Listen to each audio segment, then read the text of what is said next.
ทำไมทุกคนถึงดูกลัวคุณลียาขนาดนั้นล่ะคะ คุณลียาดูใจดีออก แค่นี้ก่อนนะ เขามีประชุมต่ออะเสร็จแล้วเดี๋ยวเขาจะรีบกลับนะ ฝากทุกคนกดไลค์ กดแชร์ แล้วก็กดติดตามกันเยอะๆนะคะ EP ที่9พาร์ทที่ 3 ความเดิมตอนที่แล้ว หลังจากที่เจนได้อาสาไปตามหาจดหมายของลียาที่คอนโดของผ้าแพรแต่ยังไม่ทันได้พบ เจนก็ดันได้พบเข้ากับใบมิ้นท์ซะก่อนและหลังจากที่ได้พบกันใบมิ้นท์ก็แกล้งเจนโดยการเล่นกับความรู้สึกของเจนจนมากเกินไปจนทำให้เจนนั้นโกรธจัดอย่างที่ไม่เคยเป็นมาก่อนแต่ถึงเจนจะโกรธใบมิ้นท์มากแค่ไหนเธอก็ยังคงเก็บรอยลิปสติกของใบมิ้นท์ที่เธอได้จุ่มพิษลงบนหลังมือของเจนไว้เป็นอย่างดีContinue ท้องฟ้าสีส้มอ่อนๆที่แต่งแต้มไปด้วยก้อนเมฆสีเหลืองนวลบ่งบอกถึงช่วงเวลายามเย็นที่มาเยือนและเป็นช่วงเวลาที่ผู้คนเหล่ามนุษย์เงินเดือนต่างๆจากหลายบริษัทต่างก็เลิกงานกันในเวลาแบบนี้ผ้าแพรเองที่ในตอนนี้ได้เรียนรู้งานจากแผนก PR มาทั้งวันก็รู้สึกเหนื่อยล้าอยู่ไม่น้อยเพราะทั้งข้อมูลและระเบียบการมากมายที่แอลลี่นั้นส่งต่อให้กับเธอทำให้สมองของเธอนั้นทำงานหนักมากเป็นพิเศษเธอทิ้งตัวลงบนเก้าอี้ทำงานราวกับเป็นร่างที่ไร้พลังงานแม้แต่จะลุกขึ้นไปหยิบน้ำขึ้นมาดื่มก็ยังไม่มีในตอนที่เธอกำลังนั่งปล่อยตัวเองอย่างอิดโรยอยู่นั้นจู่ๆก็มีเสียงใครบางคนเอาขวดน้ำมาวางไว้บนโต๊ะทำงานให้กับเธอเมื่อเธอนั่งชำเลืองตาไปมองก็ปรากฏว่าเป็นกลุ่มพนักงานในแผนกที่มีอยู่กัน3 คนยืนอยู่ที่โต๊ะทำงานของเธอพร้อมกับส่งยิ้มให้กับผ้าแพรอย่างพร้อมเพรียงกันจนผ้าแพรเองก็ทำตัวไม่ถูกเช่นกันพนักงานคนหนึ่งพูดขึ้นว่าคือว่านี่น้ำผลไม้เจ้าดังจากภาคเหนือนะคะพวกเราเอามาให้คุณพระแพรค่ะเห็นว่าวันนี้น่าจะเรียนรู้งานเยอะเลย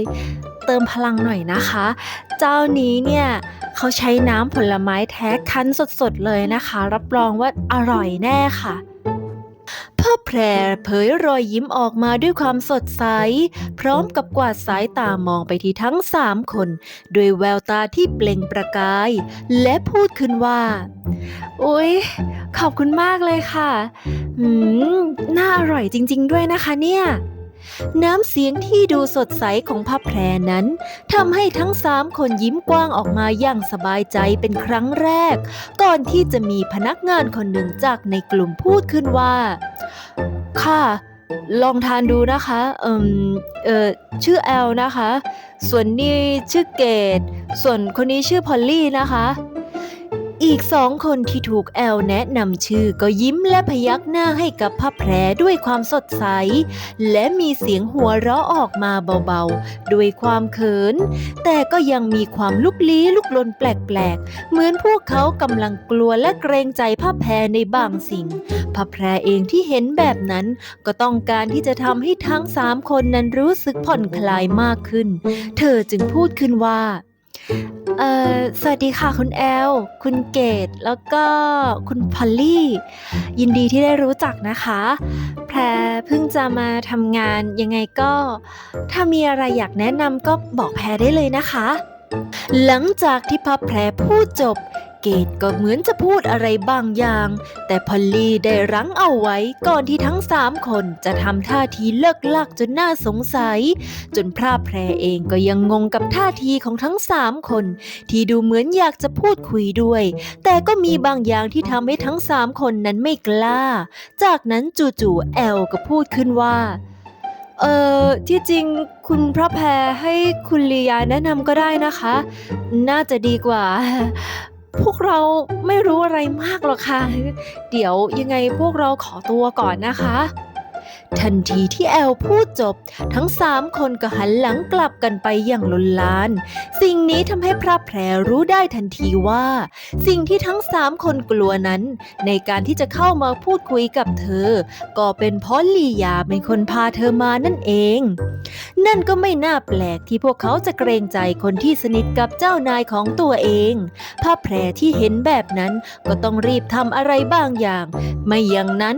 การที่เธอมาทำงานที่นี่คงจะเป็นไปอย่างไม่สะดวกสักเท่าไหร่หากเธอไม่มีเพื่อนร่วมงานที่คอยช่วยเหลือกันได้บ้างพระแพรจึงรีบพูดขึ้นว่าเออเอ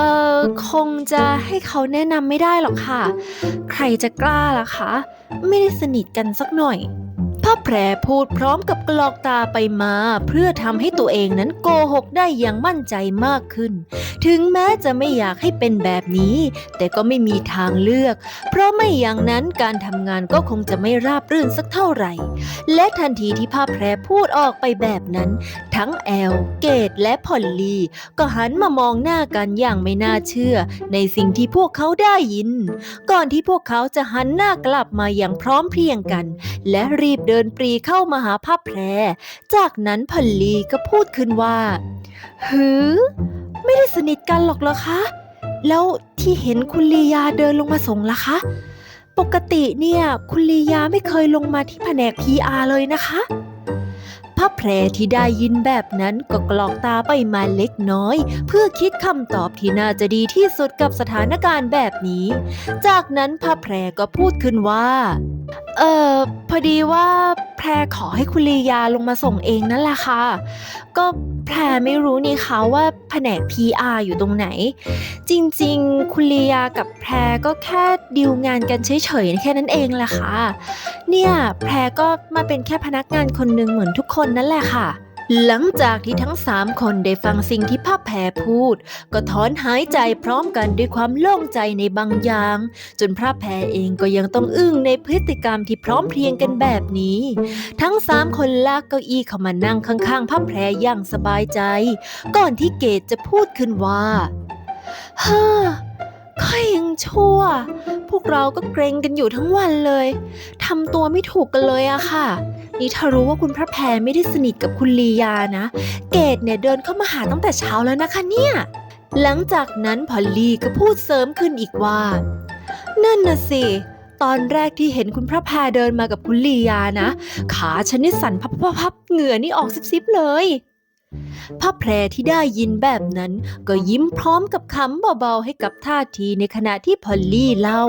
และพระแพรก็พูดขึ้นว่าขนาดนั้นเลยเหรอคะทำไมทุกคนถึงดูกลัวคุณลียาขนาดนั้นล่ะคะคุณลียาดูใจดีออกจบประโยคของพระแพรก็ทำให้ทั้งสามคนหันหน้ามามองกันอย่างไม่ได้นัดหมายจากนั้นแอลก็พูดขึ้นว่าคุณพระแพรในบริษัทเนี่ยไม่มีใครที่ไม่กลัวคุณลียาเลยนะคะนี่นะนึกถึงการประชุมที่ยายพอลลี่เสนอไอเดียอีเวนต์ไปล่าสุดนี้ยังกลัวกันไม่หายเลยนะคะคุณลียาเนี่ยเป๊ะมากอะไรพลาดนิดเดียวเนี่ยไม่ได้เลยขนาดยายพอลลี่นะเนี่ยยังต้องแก้งานใหม่เป็น10 รอบกว่าจะให้ผ่านเลยค่ะพระแพรที่ได้ยินแบบนั้นก็ตื่นเต้นเล็กน้อยเพราะไม่เคยรู้เรื่องการทำงานของลียามาก่อนแต่ในขณะที่พระแพรและอีก3 คนกำลังนั่งพูดคุยกันโดยเสียงหัวเราะคิกคักจู่ๆเบนจีที่ดูเหมือนจะแอบฟังอยู่สักพักเธอก็ถือกระเป๋าทำทีว่ากำลังจะกลับบ้านเพราะเลิกงานแล้วแต่เธอก็ไม่ได้เดินออกไปเฉยๆเธอพูดขึ้นว่าพวกนินทาเจ้านายตอนทำงานไม่เห็นจะเก่งแบบนี้เลย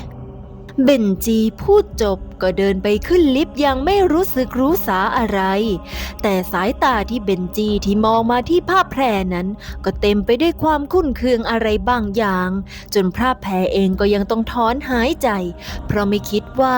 จะต้องมาเจอกับคนที่ไม่ถูกกันทั้งที่ไม่รู้จักกันมาก่อนซะด้วยซ้ำแต่ในขณะที่พระแพรกำลังพยายามไม่รู้สึกแย่กับท่าทีของเบนจีเกตก็พูดขึ้นว่ายายนี่ตัวเองก็ไม่ได้ทำงานดีอะไรเลยวันๆเอาแต่นั่งช้อปปิ้งออนไลน์ไม่เห็นจะทำอะไรเลยนี่ทำให้ติดว่าเป็นคนของคุณทิตินะนางน่าจะโดนคนในแผนกเนี่ยจัดการไปแล้ว ชอบพูดแซะคนอื่นไปทั่วพ่อแพรที่ได้ยินแบบนั้นก็รู้ได้ทันทีว่าคนในแผนกเองก็ดูท่าไม่ชอบใจเบนจี้สักเท่าไหร่แต่ถึงจะเป็นแบบนั้นพ่อแพรก็ไม่ใช่คนที่จะเป็นประเภทที่ชอบร่วมสร้างความขัดแย้งเธอจึงเหลือบไปมองนาฬิกาและหันกลับมาพูดกับทั้ง3 คนว่าอุ๊ยได้เวลาเลิกงานแล้วนี่คะน่าเสียดายจังเพิ่งจะได้คุยกันไว้เดี๋ยวพรุ่งนี้มาเมาส์กันอีกนะคะเดี๋ยวแพรกลับบ้านก่อนนะบ๊ายบายนะคะทันทีที่พระแพรพูดจบทั้ง3 คนก็ยกมือบ๊ายบายให้กับพระแพรด้วยรอยยิ้มในขณะที่พระแพรเองหลังจากที่ลาออกจากวงสนทนาได้เธอก็ถอนหายใจด้วยความรู้สึกเบาใจขึ้นมาหน่อยเธอมองซ้ายมองขวาเพื่อเช็คให้แน่ใจว่าไม่มีใครอยู่แถวนี้จากนั้นพระแพรก็เดินไปแอบที่หลังเสาต้นใหญ่ก่อนจะหยิบมือถือขึ้นมาและกดโทรออกหาลียาแต่พระแพรก็ต้องใช้เวลาถือสายอยู่นานพอสมควรกว่าที่ลียาจะกดรับสายและทันทีที่ลียารับสายพระแพรเธอก็พูดขึ้นว่าฮัลโหลที่รักเลิกงานแล้วนะเรารีบกลับบ้านกันเถอะวันเนี้ยเขากล่าวว่าจะทำสเต็กเนื้ออร่อยๆให้ที่รักลองชิมดูด้วยแหละพ่อแพรพูดด้วยท่าทีที่สดใสแต่ว่าหลังจากจบประโยคของพ่อแพรก็ไม่มีเสียงตอบรับใดๆจากลียา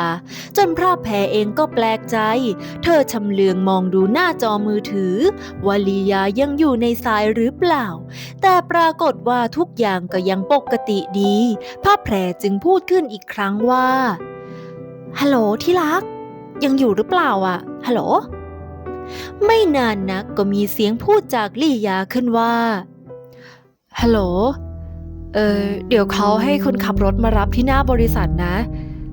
แค่นี้ก่อนนะเขามีประชุมต่ออ่ะเสร็จแล้วเดี๋ยวเขาจะรีบกลับนะพูดจบลียาก็รีบตัดสายพระแพรในทันทีโดยไม่ได้ทิ้งจังหวะให้พระแพรได้พูดอะไรบ้างเลยในส่วนของพระแพรเองก็ได้แต่ยืนอึ้งและจ้องไปที่หน้าจอมือถืออย่างงงๆแต่เธอก็เข้าใจได้ว่าลียาอาจจะกำลังยุ่งอยู่กับการประชุมอยู่ก็เป็นได้